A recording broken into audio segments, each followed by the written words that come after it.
maravillosas. Nosotros estamos desde el principio, cuando se empezaron a hacer entrevistas. Y bueno, ahora vamos a hacer una ponencia. Estas son jornadas de geohistoria y nosotros vamos a hablar de geohistoria. Nosotros hicimos una investigación del cual se titula Las primeras instancias de suertes de estancia que se asignaron a los primeros pobladores en Canelones, ¿cierto? La primera suerte de estancia corresponde al origen del poblamiento de la zona de Canelones y alrededores. Hemos conseguido para ello una información que justamente son lo que se llaman las salidas fiscales. Me voy a acompañar con así no tengo que mirar para.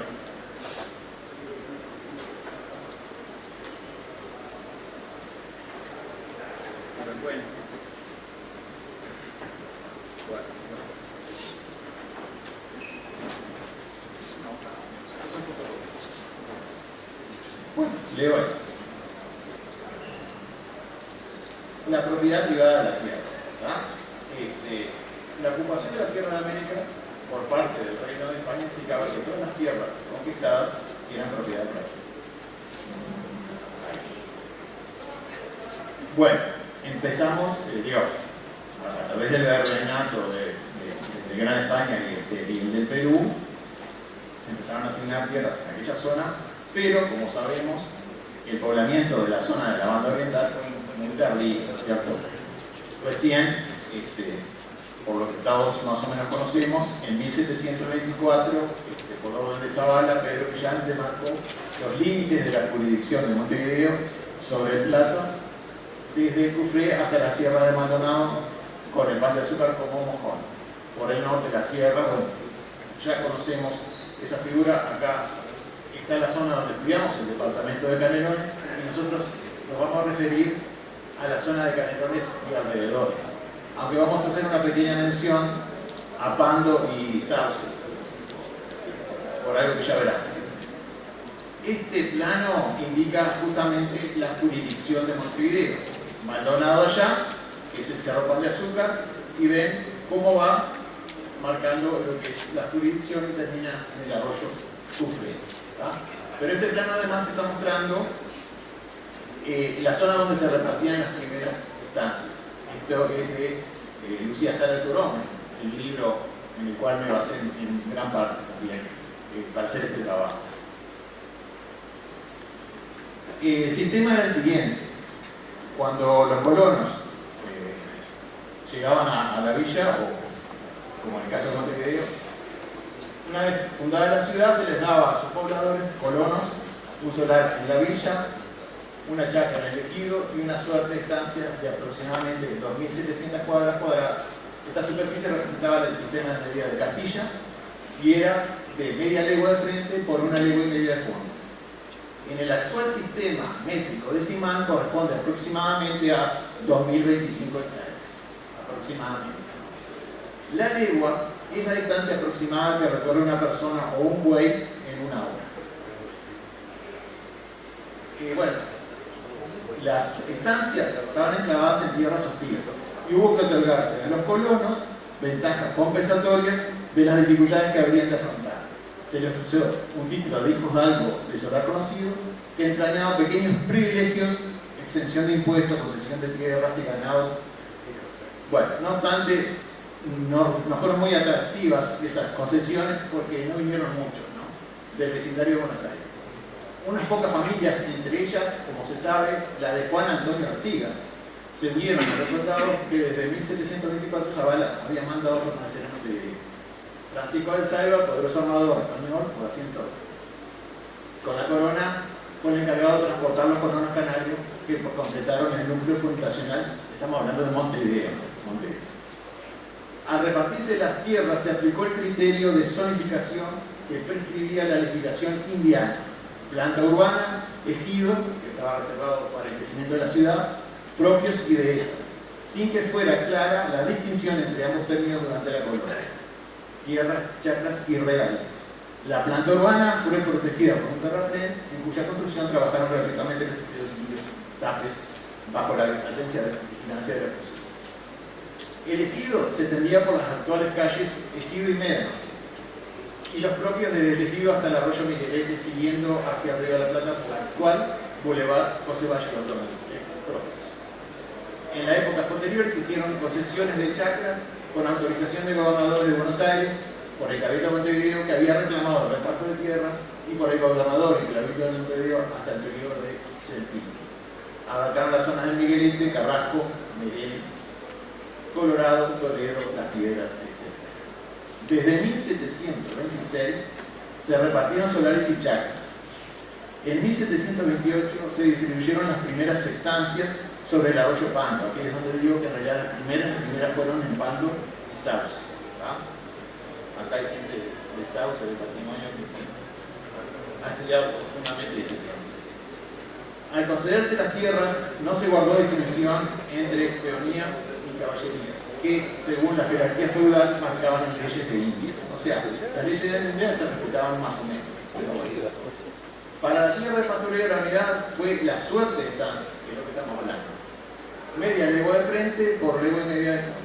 Probablemente correspondía a la experiencia ganadera adquirida en Perú, Paraguay, Córdoba y Santa Fe. Agregando, se supone que esa suerte de estancia de 2.700 cuadras cuadrados constituía la primitiva unidad económica de explotación ganadera, donde cabían 100 vacunos de marca y procreo anual, estimando en 30% del TAC para ganados mansos bien atendidos, en cuyo cuidado Colombia y su familia tenían ocupación durante todo el año, logrando un ingreso que les permitía vivir rigorosamente de acuerdo a las necesidades. En 1728 se repartieron 22 estancias. En 1730 Millán realizó un nuevo reparto de chacras sobre Miguelete, 83 según a Márquez, 84 según a Sarrola Gil. En esa época se creó la estancia del Rey, desde el Pantanoso hasta el Santa Lucía y Las Piedras, con reserva de 4.500 vacas y 2.080 caballos. La estancia del Rey es toda la rinconada que tiene Montevideo, desde el arroyo Pantanoso hasta el río Santa Lucía, hasta la barra, después tiene barra Santa Lucía. Toda esa zona era la estancia del Rey.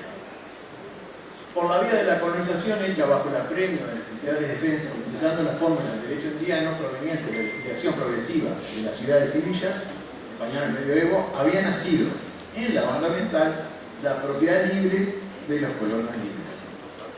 Solo existía la obligación de poblar. Pasado cierto tiempo, se podía disponer libremente de la tierra sin vinculación de monarcas. Las primeras suertes de estancia adjudicadas a los primeros colonos en el actual departamento de Canelones se dieron con la costa del arroyo Pando y Sauce.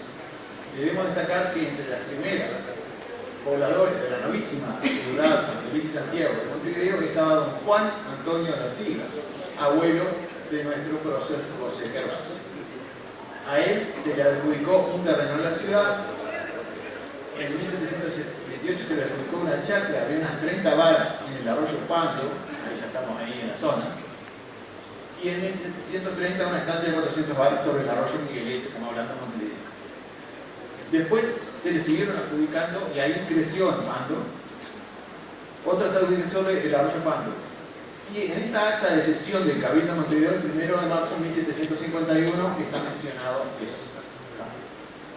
Además, en el testamento dejado en 1775, adjudica la administración de la estancia a Martín José Artigas, el padre de nuestro prócer Artigas. Pero nosotros estamos trabajando sobre Canelones y alrededores. Hago la mención porque es importante de Artigas, el abuelo, todo eso. En la zona de la actual ciudad de Canelones se adjudicaron suertes de estancias sobre las costas del río Santa Lucía y de los arroyos Canelón Chico y Canelón Grande. En el siguiente plano adjunto, acá, vuelvo acá y después le muestro el plano. Es decir, vemos los gráficos que se muestran estancias que en dicha zona. Tomando como referencia la ciudad de Canelones, tenemos señalada por los números, bueno, 4A, 5A, que es lo que se identifica cada uno de ellos. Debemos señalar que no se ha encontrado la salida fiscal de la estancia La Capilla, donde se encuentra la actual ciudad de Canelones. Ese es un debe que tenemos nosotros, del cual no hemos podido conseguir esa salida fiscal justamente en la ciudad donde vivimos. Ningún historiador lo ha logrado y bueno, hasta el día de la fecha no se sabe dónde está. Hay teorías sobre el Padre Laguna y todo eso, ¿no es cierto? Pero no la hemos encontrado. Lo que vemos ahora es la foto. Yo la mayoría de la información la saqué, está en la Agencia Nacional de Vivienda, donde están todas las salidas fiscales de todo el país. Y esto está fea porque es donde se trabajó el banco hipotecario ya desde 1940 en adelante, y empezó le llegaban escrituras, pedía la salida fiscal y pintaba de diferentes colores cada uno de los campos. No se ve bien, yo lo pasé a un plano diferente en Google Earth para identificar mejor cada una de las salidas fiscales. De todas formas, ahí está la ciudad de Canelones y allá arriba la ciudad de Santa Lucía. Y lo que se ve arriba es el río Santa Lucía, el Canelón Grande y el Canelón Chico por ahí. Esos son para más o menos ubicarse. Yo lo transformé en esto que es actualmente la foto satelital de Google Earth, donde puse las estancias con sus números correspondientes, los mismos números que habían categorizado cuando hicieron el estudio. ¿Está? Ven, la estancia donde está la ciudad de Canelones, estancia de la Capilla se llamaba. ¿Está? Esa es la que le falta a la salida fiscal, pero todas las que están alrededor tienen salida, tienen la salida fiscal. ¿Está?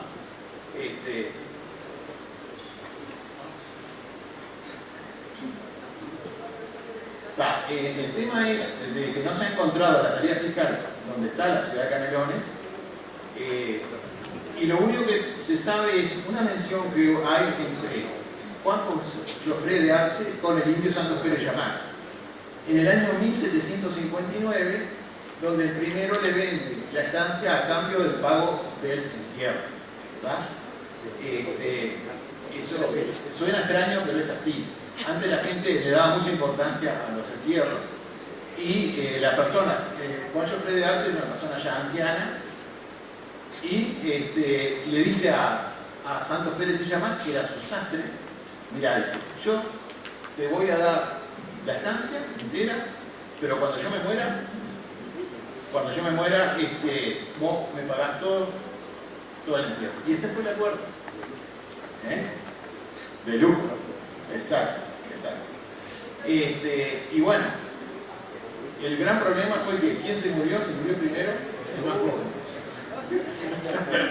Y ahí viene todo un problema que, bueno, necesitamos mucho más que los 2 minutos que tengo acá para explicar todo el problema. Pero, a ver, ya quiero hacer la mención. En la zona libros está la revista El Canelón, hay varios números. En el número 16 y 18 está mencionado el tema que estoy tratando sobre la suerte de estancia, pero también está un artículo de Palomeque que habla sobre directamente la historia de la ciudad de Canelones desde en su proceso fundacional y su fecha de fundación.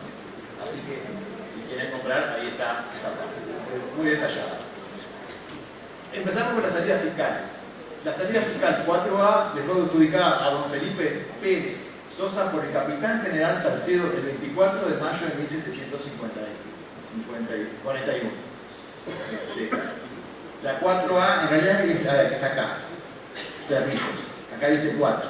¿Tá? Actual zona de la ciudad de Cerrillos y Aguas Corrientes. ¿Tá? A ver si volvemos. Cerrillos está acá, Aguas Corrientes está ahí arriba. ¿La ven? A la mitad sobre la derecha, ahí está Aguas Corrientes, que es donde sacan el agua.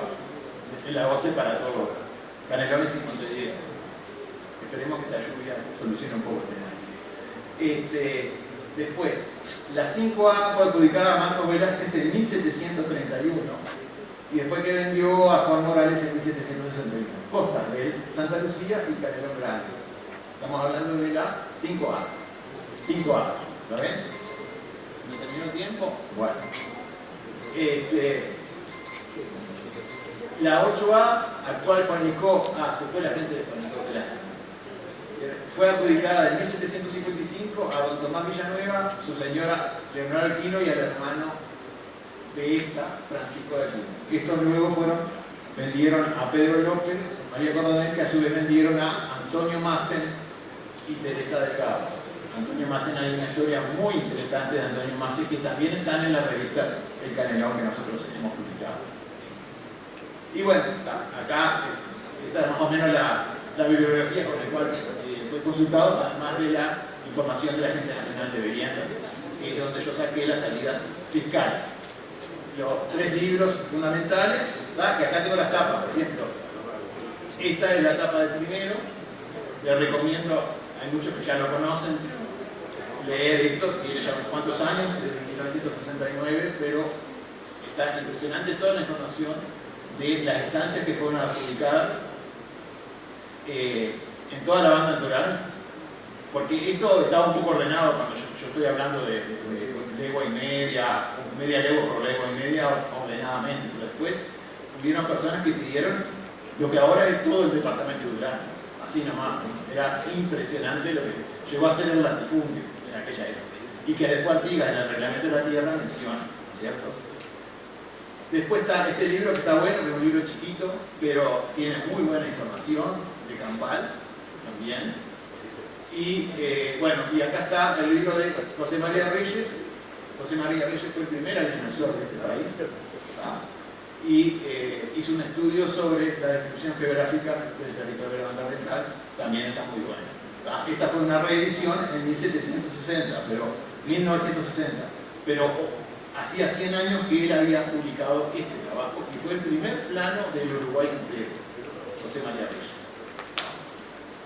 Y bueno, muchas gracias por la atención.